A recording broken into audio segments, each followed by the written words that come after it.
The moment my father shouted across the chapel, time froze. Grandma's casket lay between them like a final battlefield. "You should be lying here instead," he hissed at my grandfather, his voice echoing off the stained glass windows. Every mourner stared, some in shock, others pretending not to hear. But Grandpa didn't flinch. He rose, buttoned his navy suit, and looked at my father with eyes that had seen too much war, too much family decay. "I'd rather do something else," he said quietly. Then he walked out past the casket, past the whispers, straight into the rain. 30 minutes later, my father's phone started buzzing over and over. 47 missed calls. When we finally found out what Grandpa had done, the whole town was talking. And I learned that day that sometimes the one who walks away from a funeral isn't escaping death, but delivering justice. The chapel smelled like lilies and wet wood, that strange mix of grief and polish that clung to every funeral I'd ever been to. Grandma Ruth's picture sat at the front, her smile gentle, eyes alive in a way that hurt to look at. I stood between my father, Michael, and my grandfather, Thomas Hayes, both men carved from the same mold but separated by something colder than time: resentment. Dad's jaw twitched as the pastor spoke about forgiveness. "Forgiveness," he muttered under his breath, "is for people who deserve it." When the service ended, people began filing out, whispering condolences. Then Dad stepped forward, right up to Grandpa. His voice cracked through the quiet. "You should be lying here instead. You killed her, you stubborn old man." The room fell silent. Even the organist froze mid-note. Grandpa's eyes lifted slowly, not angry, just tired. "Grief makes sons cruel," he said softly. "But I forgive you." Dad laughed bitterly. "Forgive me? For what? Telling the truth?" I wanted to pull him back, to make it stop, but I couldn't move. Everyone watched as Grandpa adjusted his tie and turned toward the door. "I'd rather do something else," he murmured. Then he walked out. The sound of the church door closing was sharper than thunder. For a moment no one spoke. Then the whispers began: neighbors, cousins, people pretending not to stare. Dad stood trembling, his hands balled into fists. He looked at me and snapped, "Don't you dare follow him." But I did. Outside, the rain had started. Grandpa's car, a faded blue Lincoln, was gone. I stood in the parking lot, soaked, watching taillights disappear down the road. Something in my chest sank, like I'd just witnessed the beginning of an earthquake. 30 minutes later, we were back at the house, guests trickling in for the wake. Dad paced the living room, muttering, checking his phone every few seconds. Then it rang once, twice, then dozens of times. By the time he picked it up, the screen read 47 missed calls. He played the voicemail on speaker. Grandpa's voice filled the room, steady, measured, almost cold. "Michael, I told you one day the truth would bury itself. I just chose the time. You'll understand soon." Dad went pale. "What does that mean?" No one answered. I looked through the rain-streaked window toward the dark road that led out of town, wondering where he'd gone. Something told me this wasn't about grief anymore. It was about payback, carefully planned, long overdue. That was the last time any of us saw Grandpa Thomas alive in public. But it was the first time I realized he hadn't left to mourn. He'd left to finish something he started long before my father ever shouted those words at the funeral. The night after the funeral didn't feel like mourning, it felt like waiting for an explosion. Dad didn't eat, didn't speak, just sat in Grandma's armchair staring at his phone. The house was too quiet, except for the hum of the refrigerator and the occasional vibration from another call that he refused to answer. By midnight, I couldn't stand it anymore. "Dad," I whispered, "maybe we should call the police." He slammed his palm against the table. "He's not missing, Emily. He's hiding. He always hides when he's guilty." "Guilty of what?" I wanted to ask, but the look on his face told me the question would cost me something I wasn't ready to lose. The next morning, sunlight spilled across Grandma's kitchen, catching dust motes in the air. Something shimmered on the counter, a small silver music box, the one Grandma used to wind every Sunday afternoon. It was open. The melody had long stopped, but inside lay something strange. A brass key and an old black-and-white photograph of Grandpa standing outside the county courthouse. On the back of the photo, in his neat handwriting, were 6 words: "The truth belongs in daylight, th." I showed Dad. His expression flickered, fear first, then anger. "He's taunting me," he muttered. "He knows exactly what he's doing." "What does this key open?" I asked. He hesitated before answering. It looks like a bank key. We drove to First Gulf Savings, the small bank our family had used for decades. The teller recognized us immediately. Mr. Hayes left instructions, she said nervously, disappearing into the back. When she returned, she carried a small steel box. He said this could only be opened by both of you. My father's hands shook as he turned the key. Inside were 3 things: a sealed envelope labeled Hayes Family Foundation, transfer notice, a USB flash drive, a folded letter with my name on it. Dad snatched the flash drive before I could touch it. Whatever this is, it's mine. But I held on to the letter. Grandpa's handwriting covered a single sheet. Emily, when truth surfaces, love sinks first. Don't let it drown you. Watch Noon News tomorrow. Grandpa.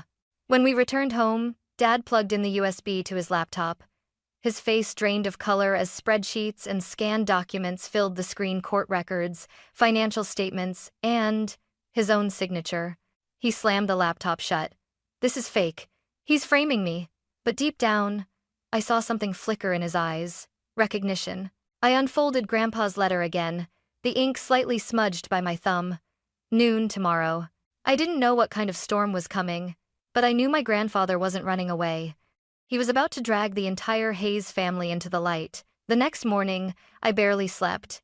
Dad sat at the dining table, surrounded by papers, mumbling to himself like a man cornered by ghosts. His laptop was open again. Every few seconds, he'd scroll through the files on that USB bank transfers, county documents, foundation ledgers, each stamped with his name and electronic signature. None of this makes sense, he said, his voice cracking. He must have doctored these. Grandpa was a judge, I reminded him softly. He knew what evidence looks like. Dad's head snapped up. Whose side are you on, Emily? The question hit harder than I expected. I wanted to say no one's. But that wasn't true.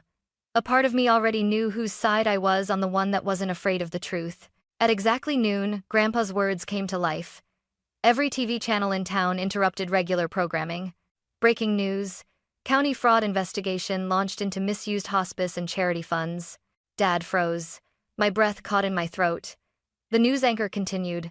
According to court documents filed anonymously, over $1.2 million in hospice donations were redirected through private accounts tied to Michael Hayes, financial manager for the county hospital. I turned to him. Dad. He slammed his fist on the table so hard the coffee mug shattered. He set me up. That bitter old man, he wanted to humiliate me. But those accounts, they exist, don't they? I asked quietly. He didn't answer. He just stared at the floor, his breathing heavy. A knock came at the door. 2 men in suits stood outside detectives. They asked for Mr. Michael Hayes. Dad's shoulders slumped. I'd never seen him look small before. As they questioned him, my phone buzzed. A message from an unknown number. Don't defend him, Emily. The truth will need you later. T.H. That was the last time Grandpa contacted me. By evening, the entire town was whispering. The local paper ran the headline: Former judge's whistleblower tip exposes massive charity fraud. It is not provide spacing. Neighbors pretended not to stare when I passed them. My mother locked herself in the bedroom, crying quietly. Dad's lawyer arrived late that night, his tie crooked, his voice low. Michael, it's bad. He didn't just file evidence, he filed it perfectly. Every date, every transaction, every witness lined up. Whoever did this knew the system inside out. Of course he did. Grandpa had spent 40 years inside that system. I went upstairs to my room, clutching Grandpa's letter. The truth belongs in daylight, he had written. For years, I thought justice was something that happened in courtrooms. But that night, I realized it starts somewhere else, in the courage to burn down the lies your family built. And my grandfather had just lit the match. For 3 days after the news broke, silence filled our house like fog. No one wanted to speak, but the weight of what wasn't said pressed on every wall. Mom avoided Dad. Dad avoided me. And I avoided the truth until the doorbell rang. Standing there was Eleanor Brooks, a sharp-eyed woman in a gray blazer. Emily Hayes? She asked. Her voice was calm, clipped, professional, the kind of tone that makes people tell the truth. Yes, do I know you? I was your grandfather's attorney. He asked me to meet you in case things went exactly as they have. Dad appeared behind me instantly. Get out, he growled. You're part of this circus. Eleanor didn't even flinch. Mr. Hayes, if you want to stay out of prison, you might want to listen to what your father left behind. That silenced him. We sat in the living room where Grandma's flowers still wilted in vases. Eleanor opened a folder thick with documents. 2 weeks before Ruth's death, Thomas delivered these to my office sealed affidavits, bank ledgers, and witness statements. He anticipated resistance from you, Dad snorted. Of course he did. He never trusted anyone. Eleanor looked up. He trusted justice. That's why he did this through me legally, irrevocably. She turned to me. He also left something specifically for you. She slid a small digital recorder across the table. A yellow label on it read, "Confession is not equal to redemption." I pressed play. The static crackled, and then I heard Grandpa's voice, tired but steady. Emily, if you're hearing this, it means I've chosen the truth over peace. Years ago, I covered for your father. I told myself it was mercy, but it was cowardice. Ruth knew. It destroyed her health faster than the cancer ever could. When she whispered forgiveness, I realized forgiveness without truth is rot. This time, I won't hide him from his own choices. Dad stood abruptly, his chair screeching. Turn it off! He's manipulating you. I stopped the recording. Dad, he said Grandma knew. He looked like I'd hit him. For a moment, I saw guilt, real, raw, unfiltered, flash behind his eyes. Your grandmother was dying. He poisoned her last days with his lectures. Eleanor's tone remained clinical. She died knowing the money meant for hospice beds had gone to luxury investments. She signed a statement before passing that's part of the evidence. Dad's breathing quickened. You think you can take everything from me? Eleanor gathered her papers calmly. Your father already did, and he left instructions for the foundation to reclaim every cent. When she left, the house felt smaller. Dad poured whiskey into a glass and stared at the floor. He always had to win, he muttered. I didn't answer. I was still hearing Grandpa's voice, forgiveness without truth is rot. Later that night, I drove out to the lakeside cabin Grandpa had loved, the one we'd spent summers fishing at when I was little. The porch light was off, but the door was unlocked. Inside, the air smelled like cedar and dust. His old law books were still on the shelf. On the kitchen table sat a single note. If they curse me, let them. You cannot heal in the dark. I sat there for a long time, listening to the waves against the dock. I realized Grandpa hadn't betrayed his family, he'd just refused to lie for them anymore. The next morning, the police came with warrants. The investigation was now official. And for the first time, I understood what legacy meant. Not what you leave behind, but what truth you refuse to bury. 2 days after Eleanor's visit, the house didn't feel like a home anymore. It felt like a waiting room before a verdict. The blinds were shut, the phones kept ringing, and every ring tightened the air like a noose.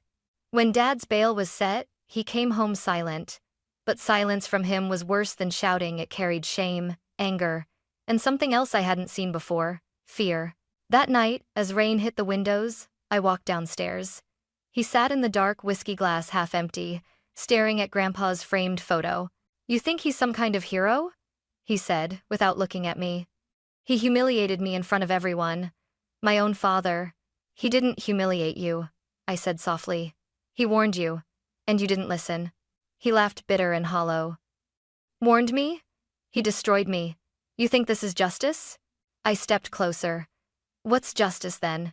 Letting you steal from dying patients so you can keep pretending we're a good family? He slammed the glass down so hard it shattered. You know nothing about what he did to me. I froze. He stood up, pacing like a trapped animal. You were too young to remember, Emily.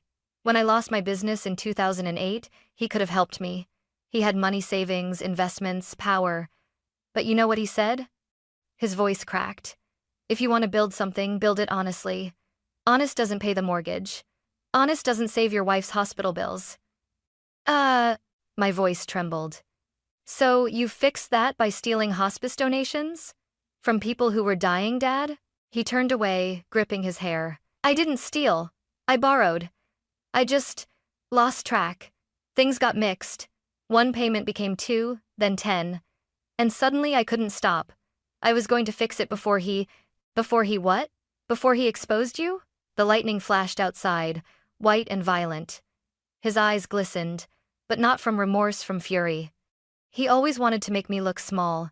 Even at the end, he couldn't let me breathe without his judgment. I swallowed hard. He didn't want you to look small, Dad. He wanted you to look in the mirror. He slammed his hand on the table, the sound echoing through the house. Enough! But I couldn't stop now. My voice broke into a sob. Mom knew, didn't she? That's why Grandma couldn't forgive you. That's why she got worse. The stress, the guilt.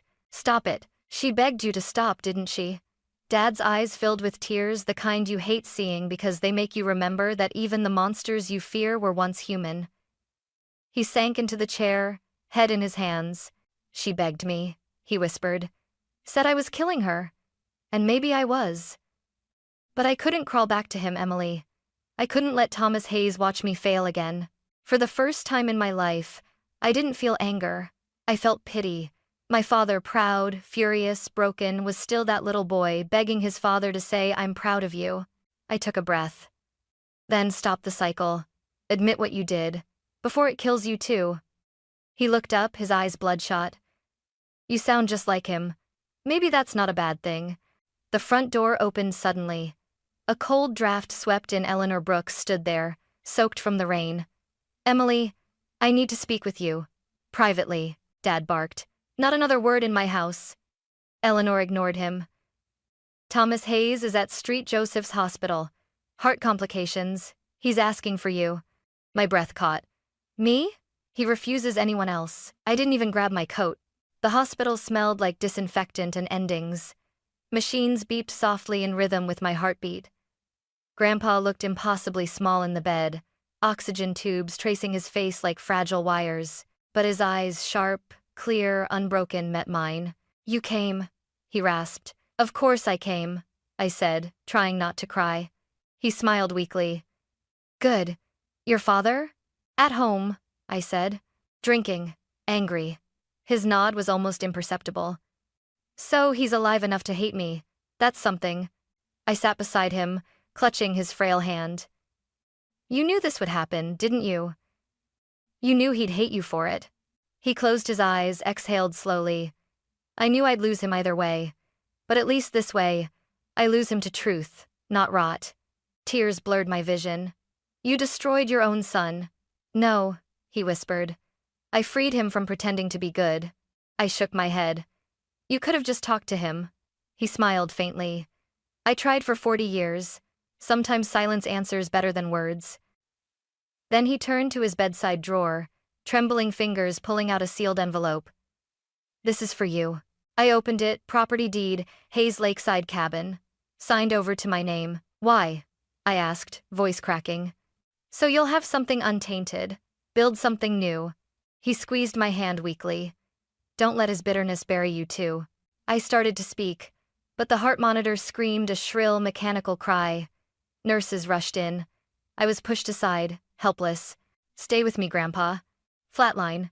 And just like that, Thomas Hayes, the man who'd torn his family apart to rebuild its soul, was gone.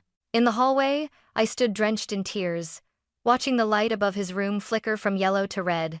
Somewhere deep inside, I knew this wasn't the end. It was the moment everything truth, guilt, and blood would finally collide.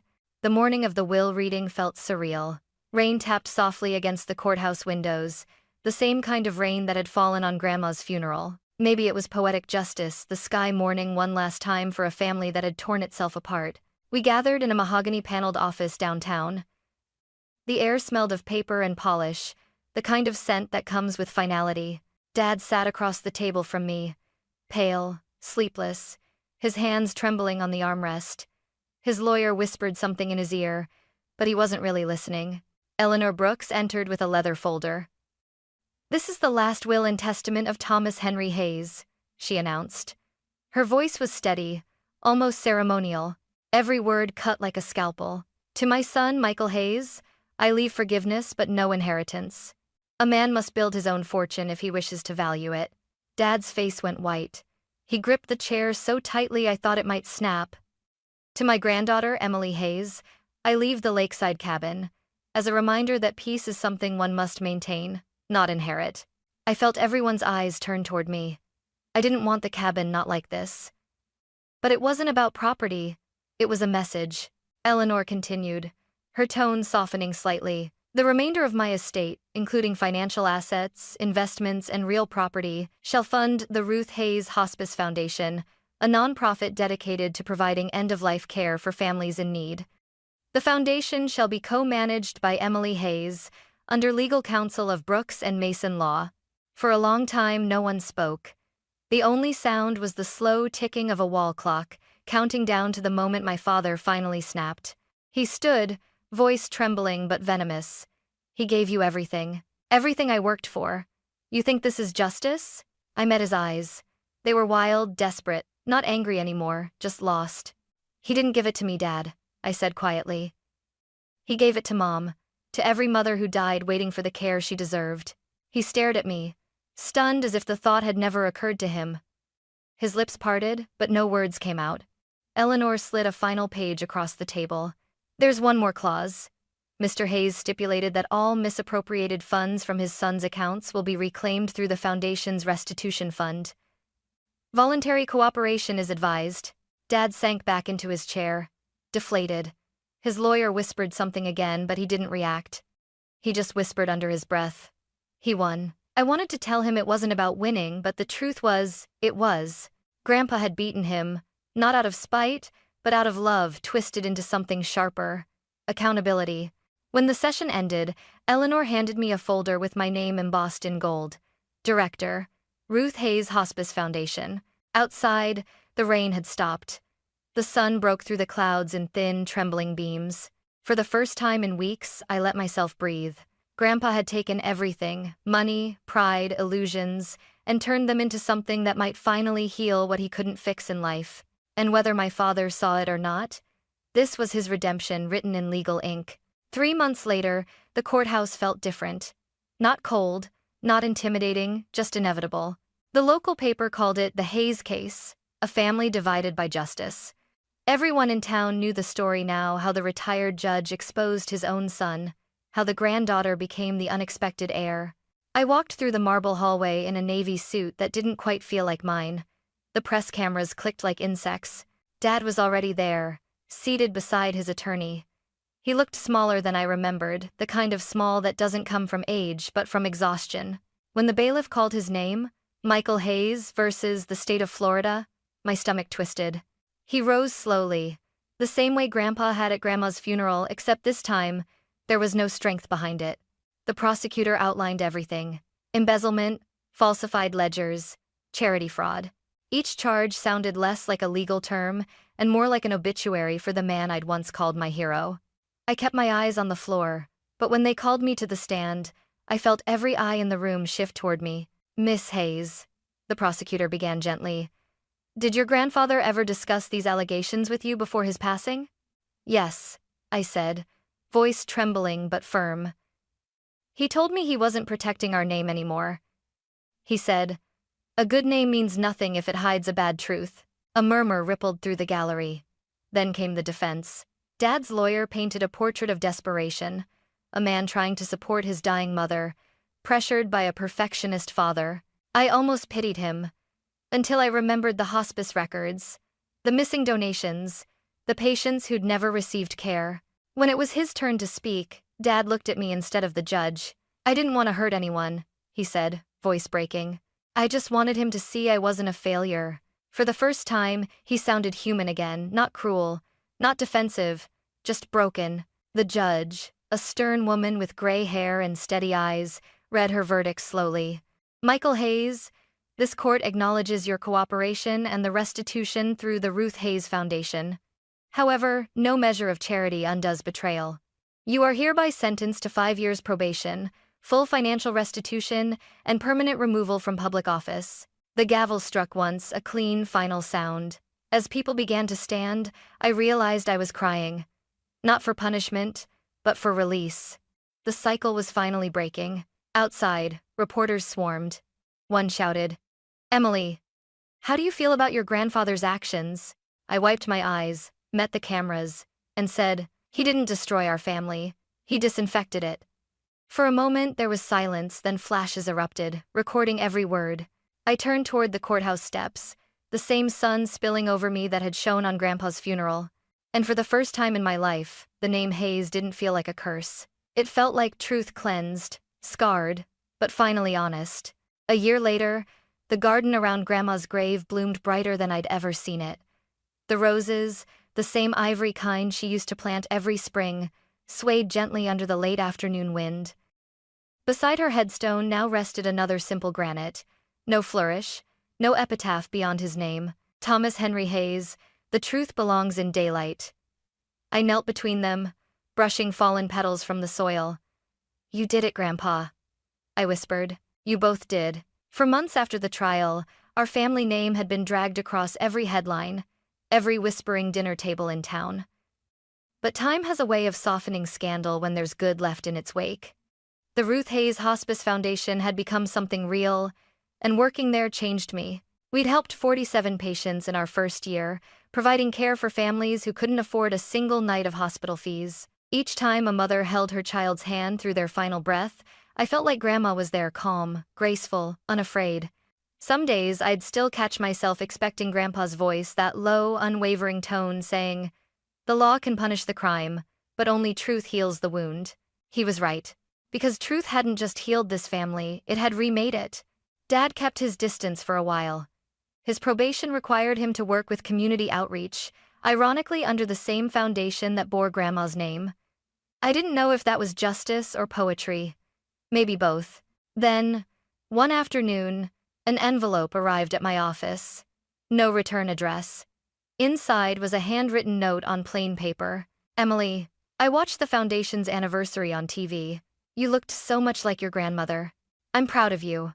Maybe Dad was right, some things need to die for others to live." "Dad," I read it twice, then pressed it against my heart. It wasn't forgiveness, but it was a start.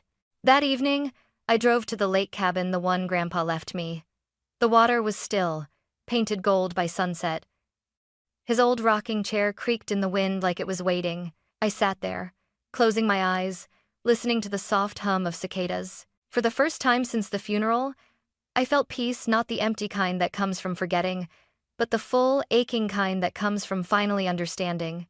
I looked up at the darkening sky and whispered, "You were right, Grandpa. You weren't walking away from death that day.